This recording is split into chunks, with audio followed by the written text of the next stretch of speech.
خداوند کے زندہ اور پاک کلام میں سے احبار کی کتاب اس کا 15واں باب۔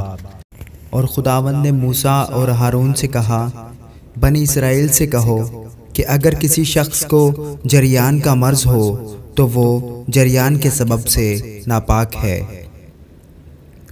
اور جریان کے سبب سے اس کی ناپاکی یوں ہوگی کہ خواہ دھات بہتی ہو یا دھات کا بہنا موقوف ہو گیا ہو، وہ ناپاک ہے۔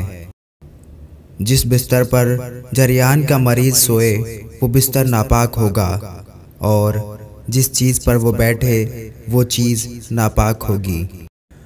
اور جو کوئی اس کے بستر کو چھوئے وہ اپنے کپڑے دھوئے اور پانی سے غسل کرے اور شام تک ناپاک رہے۔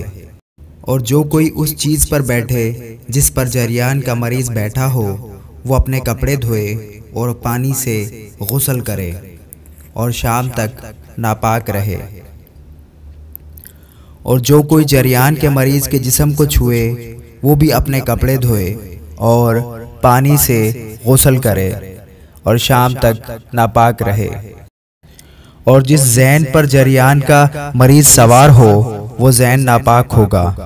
اور جو کوئی کسی چیز کو جو اس مریض کے نیچے رہی ہو چھوئے وہ شام تک ناپاک رہے۔ اور جو کوئی اس چیز کو اٹھائے وہ اپنے کپڑے دھوئے اور پانی سے غسل کرے اور شام تک ناپاک رہے۔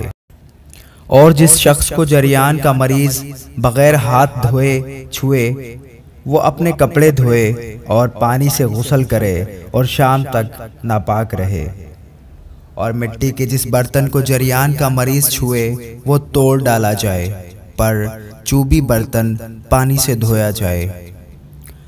اور جب جریان کے مریض کو شفا ہو جائے تو وہ اپنے پاک ٹھہرنے کے لیے 7 دن گنے۔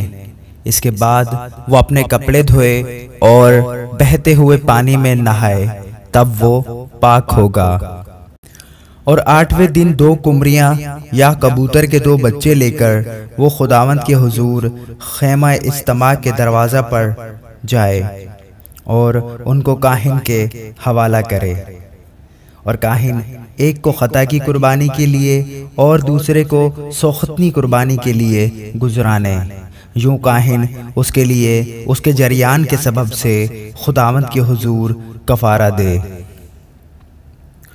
اور اگر کسی مرد کی دھات بہتی ہو تو وہ پانی میں نہائے اور شام تک ناپاک رہے۔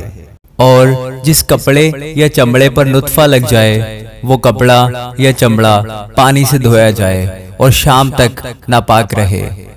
اور وہ عورت بھی جس کے ساتھ مرد صحبت کرے اور منزل ہو تو وہ دونوں پانی سے غسل کریں اور شام تک ناپاک رہیں۔ اور اگر کسی عورت کو ایسا جریان ہو کہ اسے حیض کا خون آئے تو وہ 7 دن تک ناپاک رہے گی، اور جو کوئی اسے چھوئے وہ شام تک ناپاک رہے گا۔ اور جس چیز پر وہ اپنی ناپاکی کی حالت میں سوئے وہ چیز ناپاک ہوگی، اور جس چیز پر بیٹھے وہ بھی ناپاک ہو جائے گی۔ اور جو کوئی اس کے بستر کو چھوئے وہ اپنے کپڑے دھوئے اور پانی سے غسل کرے اور شام تک ناپاک رہے۔ اور جو کوئی اس چیز کو جس پر وہ بیٹھی ہو چھوئے وہ اپنے کپڑے دھوئے اور پانی سے نہائے اور شام تک ناپاک رہے۔ اور اگر اس کا خون اس کے بستر پر یا جس چیز پر وہ بیٹھی ہو اس پر لگا ہوا ہو اور اس وقت کوئی اس چیز کو چھوئے تو وہ شام تک ناپاک رہے۔ اور اگر مرد اس کے ساتھ صحبت کرے اور اس کے حیض کا خون اسے لگ جائے تو وہ 7 دن تک ناپاک رہے گا، اور ہر ایک بستر جس پر وہ مرد سوئے گا ناپاک ہوگا۔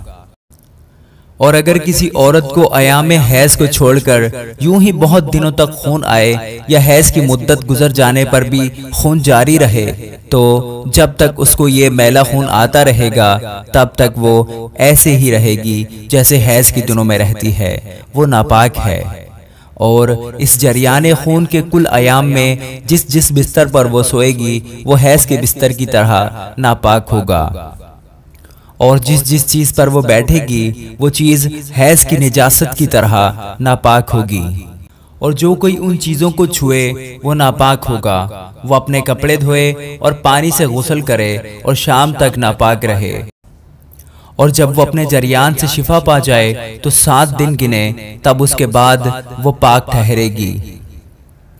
اور 8ویں دن وہ 2 قمریاں یا کبوتر کے 2 بچے لے کر ان کو خیمہ اجتماع کے دروازہ پر کاہن کے پاس لائے، اور کاہن ایک کو خطا کی قربانی کے لیے اور دوسرے کو سوختنی قربانی کے لیے گزرانے۔